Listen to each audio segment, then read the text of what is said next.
Bugun men eng ko'p berilayotgan savolga aniq javob beraman.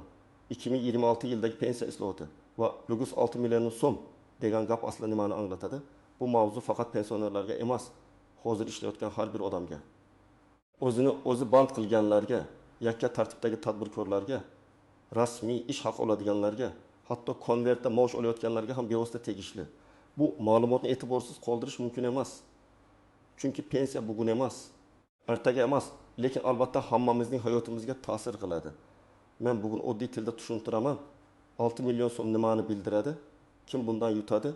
Kim xavotir olishi kerak?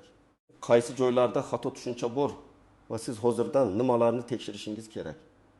Videoni oxirigacha ko'ring, hozirroq kanalga obuna bo'ling va like bosib qo'ying. Chunki bu mavzu bo'yicha noto'g'ri qaror keyinchalik pensiya miqdoriga jiddiy ta'sir qilishi mumkin. Avvalo eng muhim narsani aytaman.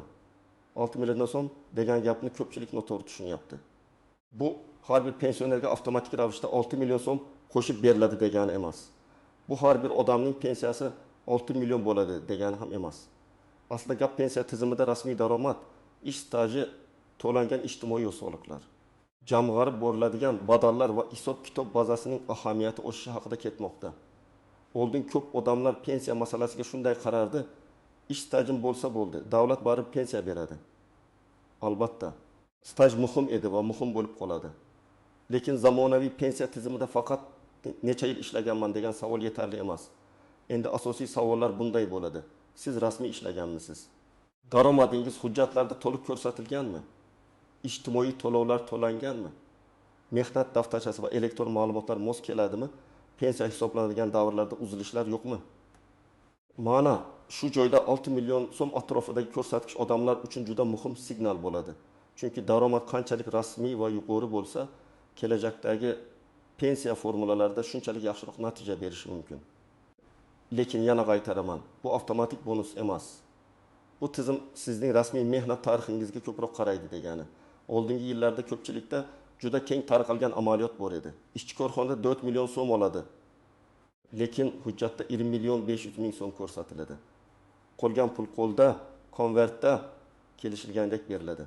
Bugun bu odamga qulay tuyuladi, chunki ba'zan soliq kamroq ushlanadi, ish beruvchi ham xarajatni kamaytiradi. Lekin ertaga pensiya hisoblashda davlat sizning o'zaki kelishuvingizga emas, hujjatdagi ma'lumotga qaraydi. Men buni juda oddiy misolda tushuntiraman. Ikki odamni olaylik. Birinchisi 25 yil rasmiy ishlagan. Maoshi hujjatda 6 million so'm ko'rsatilgan, barcha to'lovlar vaqtida tushgan. Ikkinchisi ham 25 yil ishlagan, lekin hujjatda maoshi 2 million so'm bo'lgan, qolganini naqd olgan. Ikkalasining hayotdagi real daromadi bir xil bo'lishi mumkin, lekin pensiya hisobida ular bir xil ko'rinmaydi. Davlat tizimi birinchi odamni yuqoriroq rasmiy daromadga ega fuqaro sifatida ko'radi. Ikkinchi odam esa pastroq daromadga ega bo'lib ko'rinadi. 2026 yildagi islohotlarning eng katta ma'nosi shuki, rasmiylikning narxi oshadi. Ya'ni siz bugun rasmiy ishlamasangiz, ertaga pensiyada zarar ko'rishingiz mumkin. Bugun maosh hujjatda kam ko'rsatilsa, ertaga pensiya hisobida kamroq baza chiqishi mumkin. Bugun hali pensiyaga vaqt bor deb e'tibor bermasangiz, 10-15 yil o'tib hujjatlarni to'g'rilash qiyinlashadi. Endi eng amaliy savol: kim xavotir olishi kerak, kim esa xotirjam bo'lishi mumkin? Birinchi guruh, rasmiy maoshi past ko'rsatilayotganlardan. Agar siz real hayotda 5, 6, 7 yoki 8 million so'm daromad qilsangiz, lekin mehnat shartnomangizda yoki soliq hisobotida 2 million so'm yozilgan bo'lsa, siz uchun bu juda muhim ogohlantirish. Chunki 2026 yildan keyin pensiya tizimida rasmiy daromadning roli kuchaysa, sizning haqiqiy mehnatingiz tizimda ko'rinmay qoladi. Masalan, Dilorom opa tikuvchilik seksida 18 yildan beri ishlaydi. U oyiga o'rtacha 5 million 500 ming so'm oladi, lekin hujjatda minimalga yaqin maosh ko'rsatilgan. Dilorom opa bugun meni ish bilan ta'minlab turishibdi, shunisiga ham shukur deb o'ylashi mumkin. Ammo pensiya yoshiga yetganda u tizimda past maosh olgan xodim bo'lib ko'rinadi. Natijada pensiya hisoblanganda o'zini aldangandek his qiladi. Aslida aldov bugun boshlangan bo'ladi. Pensiyada esa faqat natijasi ko'rinadi. Ikkinchi guruh o'zini o'zi band qilganlar. So'nggi yillarda o'zini o'zi band qilish juda ommalashdi. Usta, sartarosh, fotograf, repetitor taksi haydovchisi, uyda pishiriq tayyorlab sotadiganlar, onlayn xizmat ko'rsatuvchilar ko'paydi. Bularning ko'pi real daromad qiladi. lekin pensiya bo'yicha o'zini himoya qilishni unutadi. Agar siz har oy 6 million so'm atrofida yoki undan ko'p daromad qilsangiz, lekin pensiya uchun zarur to'lovlarni qilmasangiz, tizim sizni barqaror daromadli fuqaro sifatida ko'rmasligi mumkin. Masalan, Jasur ismli yigit konditsioner ta'mirlash bilan shug'ullanadi. Yoz oylarida 12 million so'mgacha daromad qiladi, qishda kamroq bo'ladi. U men hech kimga ishlamayman, o'zim xo'jayinman deydi. Bu yaxshi. Lekin pensiya masalasida o'zim xo'jayinman degan gap yetarli emas. U o'zini o'zi band qilgan sifatida ro'yxatdan o'tganmi? Zarur to'lovlarni qilganmi? Daromad va faoliyat tizimida aks etyaptimi? Mana shu savollar muhim. 3-guruh. Yakka tartibdagi tadbirkorlar, yat bo'lib ishlayotganlar ko'pincha men soliq to'layapman, demak hammasi joyida deb o'ylaydi. Lekin soliqning turi, miqdori va pensiya stajiga ta'siri alohida tekshirilishi kerak. Har qanday to'lov ham avtomatik ravishda yuqori pensiya kafolati emas. Sizning faoliyatingiz davri stajiga qanday qo'shilyapti? To'lovlar qaysi davrlar uchun aks etgan? Qarzdorlik bormi? Elektron bazada uzilishlar yo'qmi? Bularni tekshirmasangiz, keyin muammo chiqishi mumkin. 4-guruh chet elda ishlayotganlar. Bu juda katta mavzu. Ko'plab yurtdoshlar Rossiya, Qozog'iston, Turkiya, Janubiy Koreya, Yevropa davlatlarida ishlab pul topadi. Ularning bir qismi 6 million so'mdan ancha ko'p daromad qiladi. Lekin O'zbekistondagi pensiya tizimi uchun bu daromad avtomatik ko'rinmaydi. Agar xalqaro shartnomalar, rasmiy mehnat hujjatlari, badallar yoki tegishli tartiblar bo'yicha ma'lumot bo'lmasa, odam 10 yil chet elda ishlab kelib, pensiya hisobida bo'sh davrga duch kelishi mumkin. Masalan, Akmal aka 12 yil Rossiyada qurilishda ishlagan. Daromadi yaxshi bo'lgan, oilasiga uy qurgan, farzandlarini o'qitgan. Lekin mehnat shartnomasi har doim ham rasmiy bo'lmagan, to'lovlar qanday ketganini bilmaydi. Pensiyaga yaqinlashganda esa men 12 yil ishlaganman-ku deydi. Ha, ishlagan. Lekin pensiya tizimi savol beradi. Hujjat qani, rasmiy tasdiqlangan to'lovlar qani? Shuning uchun chet elda ishlaganlar hozirdan hujjat yig'ish kerak. Kimlar nisbatan xotirjam bo'lishi mumkin?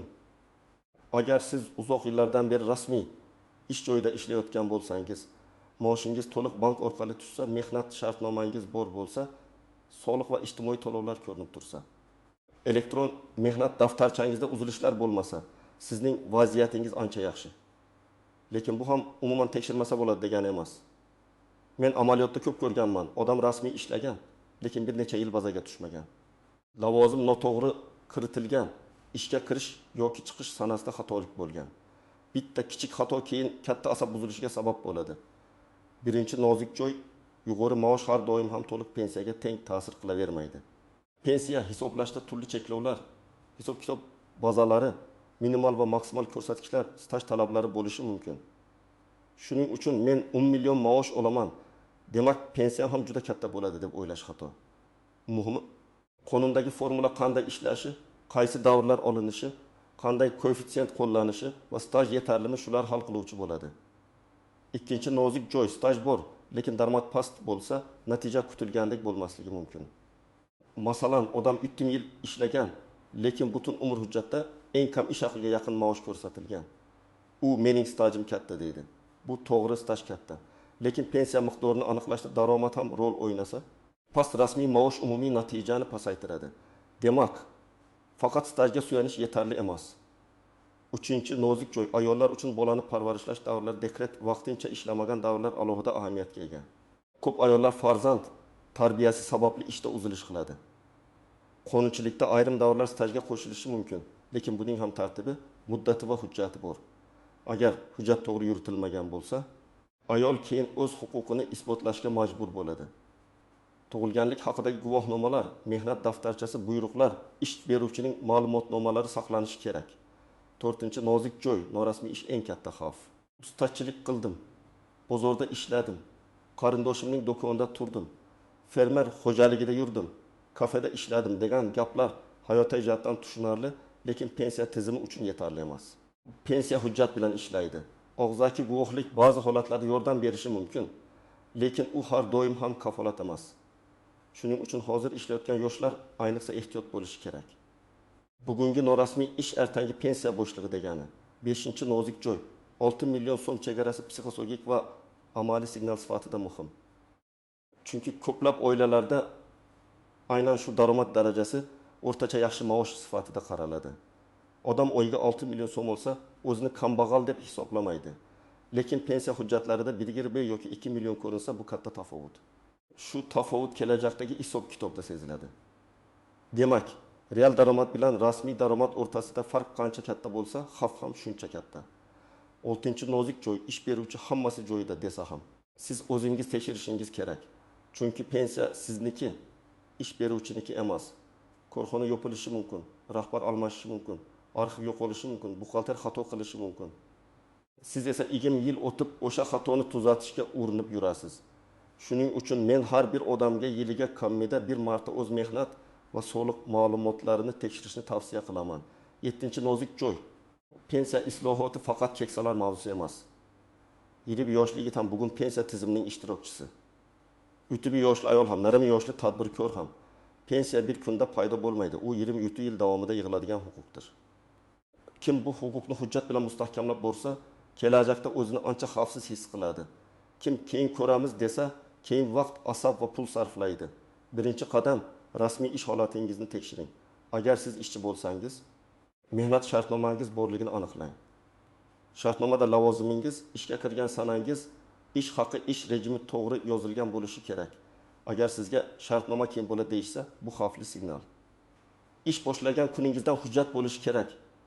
Chunki sizning stajingiz og'zaki va'da bilan emas, rasmiy hujjat bilan shakllanadi. Ikkinchi qadam, maoshingiz hujjatda qancha ko'rsatilayotganini biling. Faqat kartaga tushgan pulga qarab xulosa qilmang.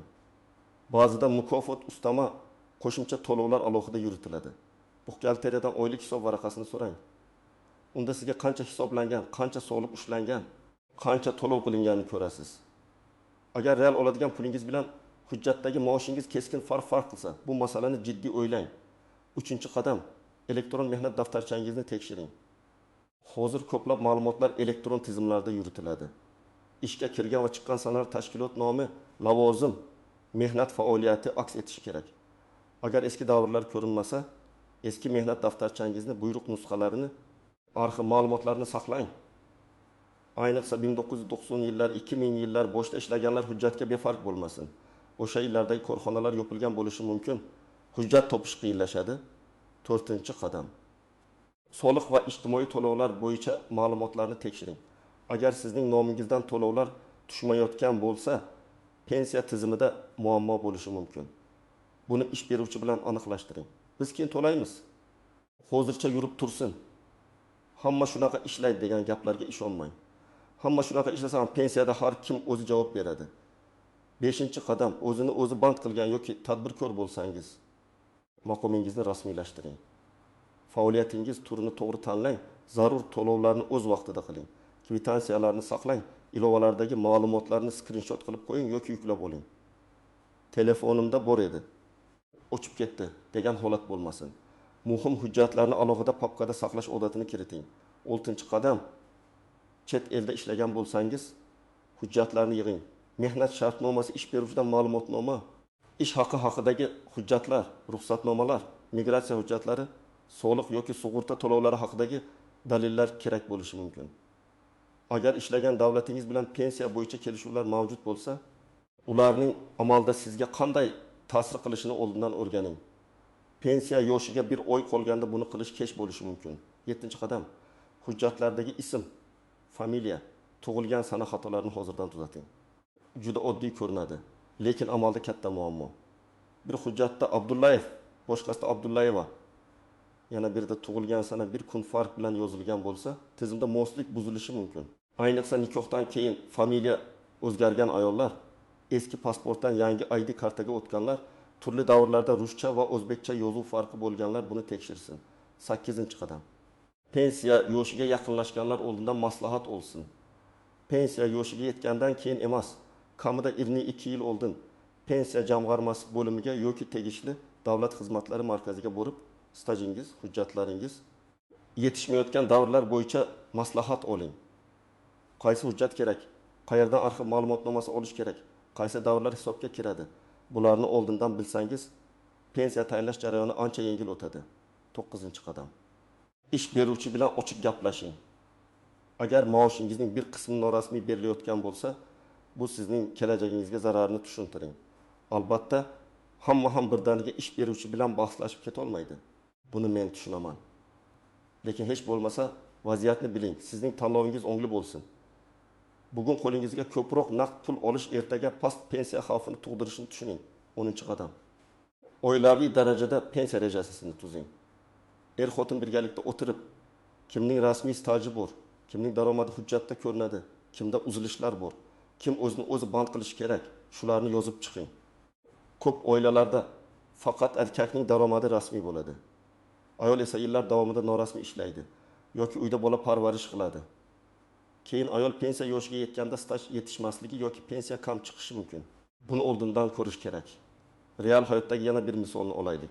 Bahodir aka 45 yoshda haydovchi. U oyiga 7 million so'm topadi, lekin rasmiy ish joyi yo'q. Mashina ijarada daromad kunlik. U hali pensiyaga 25 yil bor deb o'ylaydi. Aslida 25 yil juda katta imkoniyat. Agar u hozirdan faoliyatini rasmiylashtirsa, zarur to'lovlarni qilsa, o'z mehnat tarixini yaratadi. Agar hech narsa qilmasa, 6 yoshga borganda men butun umr ishladim deydi. Lekin tizimda yetarli iz bo'lmasligi mumkin. Yana bir misol. Nargiza opa xususiy klinikada hamshira. Maoshi 1 million so'm, lekin rasmiy qismi 3 million. U rahbariyat bilan gaplashib, maoshni to'liq rasmiylashtirishni so'rashi mumkin. Balki qo'liga tegadigan pul biroz o'zgarar, lekin kelajakdagi ijtimoiy himoya kuchayadi. Bundan tashqari rasmiy maosh nafaqat pensiya, balki kredit olish, dekret puli, kasallik varaqasi, kompensatsiyalar uchun ham muhim. Bu yerda yana bir narsani aniq aytaman. Pensiya islohoti odamlarni qo'rqitish uchun emas, tizimni adolatliroq qilish uchun kerak. Lekin adolatli tizimda har bir odamning hujjati to'g'ri bo'lishi shart. Davlat rasmiy ma'lumotga tayanadi. Agar sizning mehnatingiz rasmiy maydonda ko'rinmasa, tizim sizni to'liq baholay olmaydi. Demak, 2026 yildagi pensiya islohoti va mablag' 6 million so'm degan mavzuning asosiy ma'nosi shuki, kelajakdagi pensiya uchun rasmiy daromad, to'langan badallar va to'g'ri yuritilgan mehnat staji yanada muhimlashadi. Bu hamma pensionerlarga 6 million so'm qo'shiladi degani emas. Bu sizning bugungi rasmiy ish haqingiz va hujjatlaringiz ertangi pensiyangizga bevosita ta'sir qiladi degani. Men sizga ekspert sifatida eng muhim maslahatni beraman. Hozirdan tekshiring, hozirdan rasmiylashtiring, hozirdan hujjat yig'ing. Ish stajingizni, maoshingizni, elektron mehnat daftarchangizni, soliq to'lovlaringizni, eski arxiv hujjatlaringizni nazorat qiling. Pensiya yoshiga kelib muammo izlashdan ko'ra, bugun 2 soat vaqt ajratib tekshirish ancha oson. Sizning fikringiz qanday? 6 million so'm mavzusini qanday tushundingiz? Ish joyingizda maosh to'liq rasmiy ko'rsatiladimi yoki yo'qmi?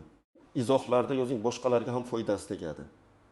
Agar video foydali bo'lgan bo'lsa, albatta like bosing, yaqinlaringizga yuboring va kanalga obuna bo'ling. Chunki men bu yerda oddiy odamlar tushunadigan tilda pul, pensiya, soliq va ijtimoiy himoya bo'yicha eng muhim ma'lumotlarni tushuntirib boraman.